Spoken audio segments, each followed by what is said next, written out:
Hi viewers, Tamil சமையல் ஸ்டுடியோவில் சுவையான சவ் சவ் பொரியல் எப்படி பண்ணுறதுன்னு பார்க்கலாம். ஃபஸ்ட்டு ஒரு பேனில் 2 டீஸ்பூன் அளவு ஆயில் சேர்த்துக்கலாம். எண்ணெய் சூடான உடனே அரை டீஸ்பூன் கடுகு சேர்த்துக்கலாம். கடுகு வெடித்த உடனே அரை டீஸ்பூன் சீரகம் சேர்த்துக்கலாம். கொஞ்சமாக கருவேப்பிலையில், காரத்துக்கு ஒரு பச்சை மிளகாய், ஒரு பெரிய வெங்காயத்தை கட் பண்ணி சேர்த்துக்கலாம். நல்லா மிக்ஸ் பண்ணிவிட்டு இந்த வெங்காயத்தை நல்லா வேக விடலாம்.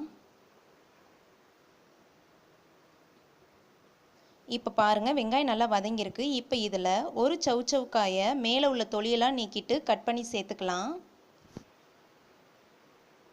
இது கூடவே 3 டீஸ்பூன் பாசிப்பருப்பை சுத்தம் பண்ணி சேர்த்துக்கலாம். தேவையான அளவு உப்பு சேர்த்துக்கலாம். அவ்வளோதான், எல்லாத்தையும் நல்லா மிக்ஸ் பண்ணி விட்டுறலாம். இப்போ இதில் அரை டம்ளர் அளவு தண்ணீர் சேர்த்துக்கலாம். சேர்த்துட்டு இதை மூடி வச்சு 3 மினிட்ஸ் நல்லா வேக விடலாம். இப்போ 3 மினிட்ஸ் ஆயிடுச்சு, ஓப்பன் பண்ணி பார்க்கலாம்.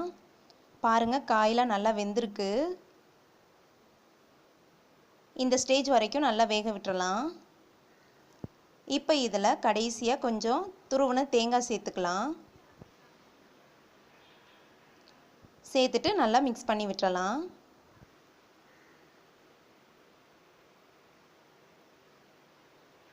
அவ்வளோதான், சுவையான சவ் சவ் பொரியல் தயாராகிருச்சு. ரொம்பவும் சிம்பிளாக பண்ணிடலாம், டேஸ்ட்டாக இருக்கும். கண்டிப்பாக அந்த மாதிரி ட்ரை பண்ணி பாருங்கள். உங்களுக்கு இந்த டிஷ் பிடிச்சிருந்துச்சுன்னா லைக் பண்ணுங்கள், ஷேர் பண்ணுங்கள், மறக்காமல் சப்ஸ்கிரைப் பண்ணுங்கள். தேங்க்யூ.